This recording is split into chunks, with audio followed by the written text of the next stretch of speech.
అండి, welcome back to new updates 9. AP రాష్ట్ర వ్యాప్తంగా ఎవరైతే కొత్త రేషన్ కార్డులు కలిగి ఉన్నారో వారందరికీ కూడా భారీ శుభవార్తలు అయితే వచ్చేసాయండి. ఎవరైతే ఇప్పటికే కొత్త స్మార్ట్ రేషన్ కార్డులు కలిగి ఉన్నారో వారందరికీ కూడా 2 పథకాల ద్వారా మీ యొక్క ఖాతాల్లోకి అయితే డబ్బులు జమ చేయబోతున్నారండి. మరి దీనికి సంబంధించినటువంటి పూర్తి ఇన్ఫర్మేషన్ డీటెయిల్ గా ఈ వీడియో ద్వారా మీకు అందరికీ తెలియజేస్తానండి. వీడియోని ఎక్కడా కూడా స్కిప్ చేయకుండా మొదటి నుంచి చివరి వరకు క్లియర్ గా చూడండి. అదేవిధంగా వీడియోని అయితే లైక్ చేయండి, ఖచ్చితంగా 10 మందికి అయితే ఉపయోగపడుతుంది. ఇక వీడియోని మీ ఫ్రెండ్స్ అండ్ ఫ్యామిలీకి ఫేస్బుక్ మరియు వాట్సాప్ ద్వారా షేర్ చేయండి. ఇక వీడియోలో ఉన్నటువంటి ఇన్ఫర్మేషన్ చూసుకున్నట్లయితే కనుక ఏపీ రాష్ట్ర వ్యాప్తంగా కొత్త రేషన్ దారులకు అందరికీ కూడా 2 శుభవార్తలు అయితే తీసుకొచ్చారు ముఖ్యమంత్రి నారా చంద్రబాబు నాయుడు గారు. రాష్ట్ర వ్యాప్తంగా ఉన్నటువంటి ప్రజలందరికీ కూడా మేలు చేసే విధంగా 2 అతి ముఖ్యమైన పథకాలను అమలు చేస్తున్నట్లు ముఖ్యమంత్రి నారా చంద్రబాబు నాయుడు గారు కీలక ఆదేశాలు అయితే ఇవ్వడం జరిగిందండి. ఇప్పటికే రాష్ట్ర వ్యాప్తంగా సూపర్ 6 పథకాలను అమలు చేస్తూ అందులో ముఖ్యంగా మహిళల సంక్షేమానికి పెద్దపీట వేస్తూ ప్రభుత్వం అయితే ముందుకు వెళ్తుందండి. ఈ నేపథ్యంలో రాష్ట్ర వ్యాప్తంగా కొత్త స్మార్ట్ రేషన్ కార్డు కలిగినటువంటి మహిళలందరికీ కూడా ఒక్కొక్కరికి 13,000 చొప్పున, అదేవిధంగా మరొక పథకం ద్వారా ఒక్కొక్కరికి 18,000 రూపాయలు చొప్పున మహిళలకు పంపిణీ చేయాలని చెప్పేసి ప్రభుత్వం అయితే నిర్ణయం తీసుకుందనమాట. ఈ డిసెంబర్ నెలలోనే రాష్ట్ర వ్యాప్తంగా ఉన్నటువంటి మహిళల ఖాతాల్లోకి ఈ 2 పథకాల ద్వారా డబ్బులు అయితే జమ చేయబోతున్నారండి. మరి రాష్ట్ర వ్యాప్తంగా ఎటువంటి అర్హతలు కలిగినటువంటి మహిళలకు ఈ 2 పథకాల ద్వారా డబ్బులు అనేది తమ ఖాతాలో జమ చేస్తారనే పూర్తి విషయాన్ని ఈ వీడియో ద్వారా మీకు తెలియజేస్తానండి. ఇప్పటికే రాష్ట్ర వ్యాప్తంగా కొత్త స్మార్ట్ రేషన్ కార్డులు అయితే అందరికీ పంపిణీ చేసిందండి కూటమి ప్రభుత్వం. అంటే ఎవరికైతే పాత రేషన్ కార్డు ఉన్నాయో వారన్నింటినీ కూడా స్మార్ట్ రేషన్ కార్డులుగా మార్చి వాటిని అయితే పంపిణీ చేయడం జరిగిందండి. అలాగే ఎవరైతే కొత్త రేషన్ కార్డుల కోసం దరఖాస్తు చేసుకున్నారో వారికి కూడా ఎటువంటి ఇబ్బంది లేకుండా కొత్త స్మార్ట్ రేషన్ కార్డులు అయితే పంపిణీ చేయడం జరిగిందండి. అంటే ఎవరికైతే కొత్తగా మ్యారేజ్ అయ్యి కొత్త రేషన్ కార్డుల కోసం ఎదురు చూస్తూ ఉన్నారో వారికని, అదేవిధంగా ఎవరైతే స్ప్లిట్ ఆప్షన్ కోసం కానీ డిలీట్ ఆప్షన్ కోసం ఎదురు చూసేవారు గత ప్రభుత్వ హయాంలో అయితే ఆ యొక్క రేషన్ కార్డుల యొక్క వెబ్సైట్ అనేది ఎప్పుడు ఓపెన్ చేస్తారని చెప్పేసి చాలా నెలలు వెయిట్ చేయడం, అప్పటికి ఈ యొక్క వెబ్సైట్ అనేది ఓపెన్ కాక అర్హత ఉండి కూడా ప్రవేశపెట్టినటువంటి సంక్షేమ పథకాలన్నీ కూడా కొన్ని లక్షల మంది అయితే కోల్పోవడం జరిగిందండి. కానీ ప్రస్తుత కూటమి ప్రభుత్వం యొక్క రేషన్ కార్డులు అనేవి ఎప్పుడైనా దరఖాస్తు చేసుకోవచ్చు అనే విధంగా దరఖాస్తు చేసుకున్న 20 రోజుల్లోపు మనకి కొత్త స్మార్ట్ రేషన్ కార్డులు పంపిణీ చేసే విధంగా అయితే పాలన అయితే తీసుకురావడం జరిగిందండి. ఇక ఎవరైతే ఇప్పటికే కొత్త స్మార్ట్ రేషన్ కార్డులను పొంది ఉండి అదేవిధంగా ఆ యొక్క స్మార్ట్ రేషన్ కార్డులో ఏదైనా వివరాలు అనేవి తప్పుగా ఉన్నట్లయితే కనుక ఆ యొక్క వివరాలన్నీ కూడా సరి చేసుకునేందుకు మీ దగ్గరలో ఉన్నటువంటి గ్రామ వార్డు సచివాలయాలు అయితే దరఖాస్తు చేసుకోవచ్చండి. ఇక ఎన్నికల మేనిఫెస్టోలో భాగంగా కూటమి ప్రభుత్వం సూపర్ 6 పథకాలను అయితే రూపొందించడం జరిగిందండి. ఇక ఇప్పటికే సూపర్ 6 సూపర్ హిట్ అనే విధంగా ప్రతి పథకాన్ని కూడా ఎంతో ప్రతిష్టాత్మకంగా అమలు చేసుకుంటూ వస్తున్నారండి ముఖ్యమంత్రి నారా చంద్రబాబు నాయుడు గారు. ఇక సూపర్ 6 లో ఉన్న పథకాలనే కాకుండా మహిళల సంక్షేమ కోసం మరెన్నో పథకాలను అయితే రూపొందించడం జరిగిందండి. అటు డ్వాక్రా మహిళలకు గానీ ఇటు పేద మధ్యతరగతి కుటుంబాలకు చెందినటువంటి మహిళలకు గానీ ఎంతో ప్రతిష్టాత్మకంగా పథకాలను అమలు చేసుకుంటూ ముందడుగులు అయితే వేస్తుందండి. ఇక ఈ సూపర్ 6 పథకాల్లో ప్రతి పథకం కూడా సూపర్ హిట్ అని చెప్పుకోవచ్చండి. ముందుగా తల్లికి వందన పథకం అండి. తల్లికి వందన పథకం పేరిట కుటుంబంలో ఎంతమంది విద్యార్థులు అర్హత ఉంటే ప్రతి విద్యార్థికి కూడా ఒక్కొక్కరికి 13,000 రూపాయలు చొప్పున అయితే జమ చేయడం జరిగిందండి. తర్వాత అన్నదాత సుఖీభవ, అదేవిధంగా ఆగస్టు 15వ తారీఖున స్వాతంత్ర దినోత్సవం సందర్భంగా మహిళలకు శ్రీశక్తి పథకం పేరిట మహిళలకు ఉచిత బస్సు ప్రయాణం అయితే కల్పించడం జరిగిందండి. దాని తర్వాత వాహనమిత్ర పథకం కూడా అయితే మనకు ప్రారంభించడం జరిగింది. అదేవిధంగా మహిళల కోసం ఉచిత గ్యాస్ సిలిండర్లు కూడా ప్రవేశపెట్టడం అయితే జరిగిందండి.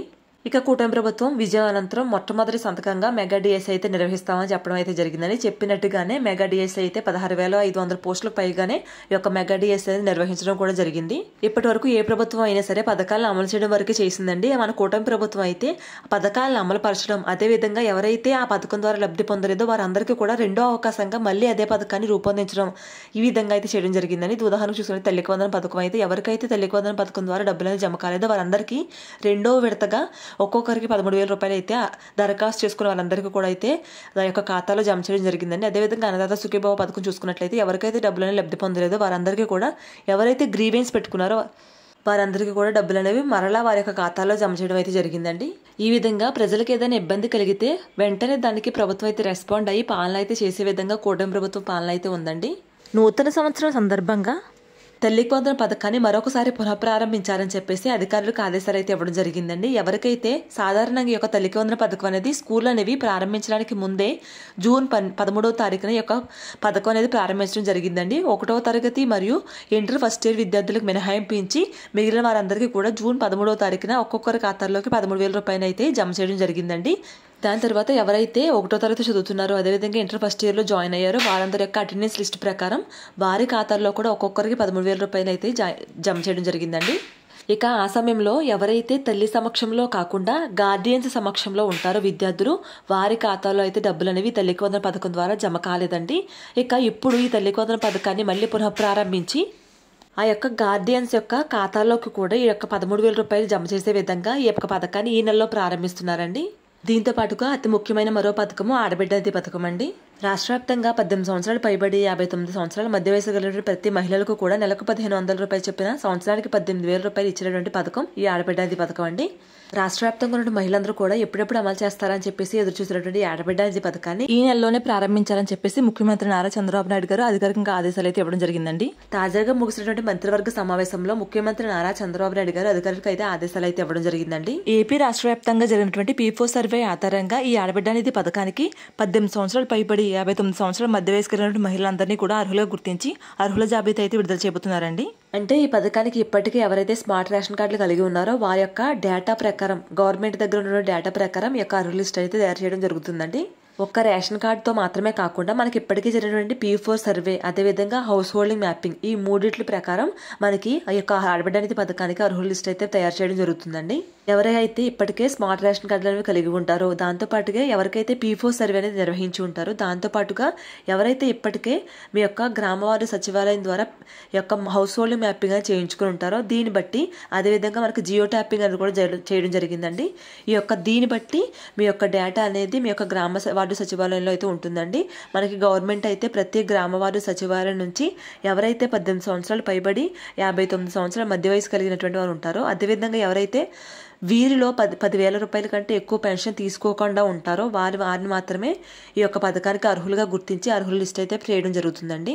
ముందుగా ఈ ఆడబిడ్డ నిధి పథకానికి సంబంధించి అర్హుల లిస్టులో మీ పేరు అనేది ఉండాలంటే మీకు ఎటువంటి అర్హతలు ఉండాలనే విషయాన్ని చూసుకుందామండి. ఎవరైతే కుటుంబంలో ప్రభుత్వ ఉద్యోగి అనేది ఉంటారో వారికి పథకం అనేది వర్తించదండి. అదేవిధంగా ఎవరి కుటుంబంలో అయితే ఇన్కమ్ ట్యాక్స్ పే చేస్తారో వారికి కూడా ఈ పథకం అనేది వర్తించదు. అదేవిధంగా మనం ముందుగా చెప్పుకున్నట్లయితే ఎవరైతే 10,000 రూపాయల కంటే ఎక్కువ పెన్షన్ ఎన్టీఆర్ భరోసా పెన్షన్ కాకుండా ఈ యొక్క రిటైర్మెంట్ పెన్షన్ అటువంటి పెన్షన్లు ఎవరైనా తీసుకున్నట్టు ఉంటారో వారికి కూడా ఈ పథకం అనేది వర్తించదండి. ఇక మీ యొక్క స్థిరాస్తులు అనేవి పట్టణ ప్రాంతాల్లో చూసుకున్నట్లయితే కనుక 1000 చదరపు అడుగుల కంటే తక్కువగాను గ్రామీణ ప్రాంతాల్లో అయితే 1,500 చదరపు అడుగుల కంటే తక్కువ భూమి అనేది మీ పేరు మీద కలిగి ఉండాలి. అదేవిధంగా మీ పేరు మీద 4-వీలర్ కారు కానీ ఉన్నట్లయితే ఈ పథకం అనేది మీకు వర్తించదు. అంతేకాకుండా మీ పేరు మీద 4-వీలర్ ఉన్నట్టు మీకు రేషన్ కార్డు కూడా అనేది ఉండదండి. ఇక ఎవరికైతే ఆటో కానీ ట్యాక్సీ కానీ ఉంటాయో వాటికైతే మినహాయింపు అయితే ఇవ్వడం జరిగిందండి. అంతేకాకుండా మీకైతే కనుక గత 12 నెలలుగా చూసుకున్నట్లయితే మీ యొక్క కరెంటు బిల్ అనేది 300 యూనిట్ల కంటే ఎక్కువగా అయితే రాకూడదండి. ఈ యొక్క 12 నెలల్లో 300 యూనిట్ల కంటే ఎక్కువగా వచ్చినట్లయితే ఈ పథకానికి మీరు అర్హులు కాదండి. ఈ పథకం ద్వారా మీరు లబ్ధి పొందాలంటే ఖచ్చితంగా ఈ యొక్క రేషన్ కార్డులో మీ పేరు అనేది నమోదై ఉండాలి. రేషన్ కార్డుతో పాటుగా మన రాష్ట్ర వ్యాప్తంగా ఏ ప్రాంతంలో అయినా సరే మీ యొక్క హౌస్ హోల్డింగ్ మ్యాపింగ్ లో మీరు అనేది ఖచ్చితంగా నమోదై ఉండాలి. ఇప్పటికే ప్రవేశపెట్టినటువంటి ఏ సంక్షేమ పథకం ద్వారా అయినా సరే మీరు లబ్ధి పొందుంటే మరలా ఈ యొక్క పథకం ద్వారా మీకు డబ్బులు అనేవి ఖాతాలో జమ చేస్తారా అని చెప్పేసి చాలా మంది అయితే కామెంట్స్ చేస్తున్నారండి. ఉదాహరణకి సంక్షేమ పథకాల్లో మహిళలకు ప్రవేశపెట్టిన మొదటి పథకం తల్లికి వందనం అండి. ఈ తల్లికి వందనం పథకం ద్వారా మీ అకౌంట్లోకి 13,000 రూపాయలు జమ అయినట్లయితే మళ్ళీ ఈ పథకం ద్వారా ఆడబిడ్డ పథకం ద్వారా డబ్బులు అనేవి ఖచ్చితంగా వస్తాయండి.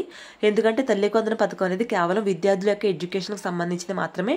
ఆ డబ్బులు అనేవి మీ యొక్క ఖాతాల్లో మాత్రమే జమ చేయబడ్డావి. అవి మీకోసం ప్రవేశపెట్టిన పథకం ద్వారా వచ్చిన డబ్బులు అయితే కాదండి. కాబట్టి ఆ పథకం ద్వారా మీరు లబ్ధి పొందినప్పటికీ కూడా మరలా ఈ యొక్క ఆడబిడ్డ పథకం ద్వారా మీకు డబ్బులు అనేవి వస్తాయండి. ఇక ఈ ఆడబిడ్డ అనేది పథకానికి దరఖాస్తు చేసుకోవడానికి ముఖ్యమంత్రి నారా చంద్రబాబు నాయుడు ఒక ప్రత్యేక వెబ్సైట్ని అయితే రూపొందించడం జరిగిందండి. ఈ యొక్క వెబ్సైట్లోనే మనం ఎవరైతే అర్హులు ఉంటారో వారందరూ కూడా ఈ పథకానికి దరఖాస్తు చేసుకోవాల్సి ఉంటుంది. అయితే ఈ పథకానికి సంబంధించి తాజాగా కొన్ని కొత్త మార్గదర్శకాలు అయితే విడుదల చేయడం జరిగిందండి. ఈ ఆడబిడ్డ నిధి పథకానికి సరికొత్త విధానంలో అర్హులను అయితే గుర్తించడం జరుగుతుందండి. రాష్ట్ర వ్యాప్తంగా ముఖ్యమంత్రి నారా చంద్రబాబు నాయుడు గారు 1 పర్సన్ 1 ప్రాఫిట్ అనే ఒక కొత్త పద్ధతిని అయితే ప్రారంభించడం జరిగిందండి. అంటే రాష్ట్ర వ్యాప్తంగా ఎవరికైనా ఒక పథకం ద్వారా ఒక సంక్షేమ పథకం ద్వారా లబ్ధి పొందే విధంగా ఈ యొక్క కొత్త మార్గదర్శకాలను అయితే రూపొందించడం జరిగిందండి. ఇక ఆడబిడ్డది పథకం అమలు చేస్తున్నారు కాబట్టి ఆడబిడ్డది పథకం ద్వారా లబ్ధి పొందితే నిరుద్యోగ వృత్తి పథకం అమలు చేస్తే ఆ పథకం ద్వారా కూడా లబ్ధి పొందొచ్చా అని చాలా మంది అయితే అడుగుతున్నారండి. ఇక నిరుద్యోగ వృత్తి పథకం అనేది ఎప్పుడు అమలు చేస్తారు, దానికి కావాల్సిన అర్హతలు ఏంటనే దానిపైన ప్రభుత్వం ఎటువంటి క్లారిటీ ఇవ్వలేదండి. ఈ పథకం ద్వారా మీరు లబ్ధి పొందాలంటే మీరు ఆంధ్రప్రదేశ్ నివాసి అని చెప్పేసి ఖచ్చితంగా రేషన్ కార్డులో ప్రాపర్ అడ్రస్ అనేది ఉండాలండి. అదేవిధంగా మీ యొక్క బ్యాంకు ఖాతాకి ఎన్పిసి లింక్ అనేది ఖచ్చితంగా చేసుకుని ఉండాలండి. అది కూడా గత 3 నెలల లోపు చేసుకున్నట్లు వారికి మాత్రమే ఈ యొక్క డబ్బులు అనేవి మీ ఖాతాలో జమ అవుతాయండి. ఎందుకంటే ఎన్పిసి లింక్ అనేది ఎవరైతే 3 నెలల లోపు చేసుకుంటారో వారికి మాత్రమే యాక్టివ్గా ఉన్నట్లు చూపిస్తుందండి. కాబట్టి ఒకసారి మీ యొక్క ఎన్పిసి లింక్ అనేది యాక్టివ్గా ఉందో చెక్ చేసుకోండి. యాక్టివ్గా లేదంటే కనుక మళ్ళీ ఒకసారి ఎన్పిసి లింక్ అది వేలిముద్ర వేసినట్లయితే మీకు ఎన్పిసి లింక్ అది పూర్తి చేస్తారండి.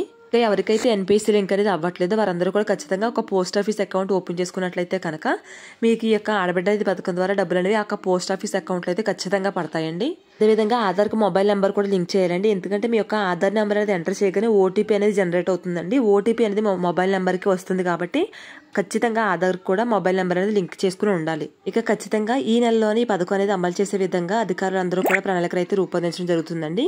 ఈ వారంలోనే ఈ యొక్క ఆడబిడ్డ నిధి పథకానికి సంబంధించిన వెబ్సైట్ కూడా మనకి లాంచ్ చేయబోతున్నారండి. ఇక ఎవరైనా సరే మీ ఫోన్లోనే ఈ యొక్క పథకానికి దరఖాస్తు చేసుకోవచ్చు. లేదంటే మీకు దగ్గరలో ఉన్నటువంటి గ్రామవార్డు సచివాలయంలో కూడా ఈ పథకానికి అయితే దరఖాస్తు చేసుకోవచ్చు అండి. ఇక ఈ ఆడబిడ్డ నిధి పథకం కోసం మనకి ప్రభుత్వం అయితే 3,300 కోట్ల బడ్జెట్ అయితే కూడా ప్రవేశపెట్టడం జరిగిందండి. రాష్ట్ర వ్యాప్తంగా ఉన్న మహిళలందరికీ కూడా 2 పథకాల ద్వారా, తల్లికి వందనం పథకం ద్వారా, అదేవిధంగా ఆడబిడ్డ నిధి పథకం ద్వారా మీ యొక్క ఖాతాల్లో అయితే డబ్బులు అయితే జమ చేయబోతున్నారండి.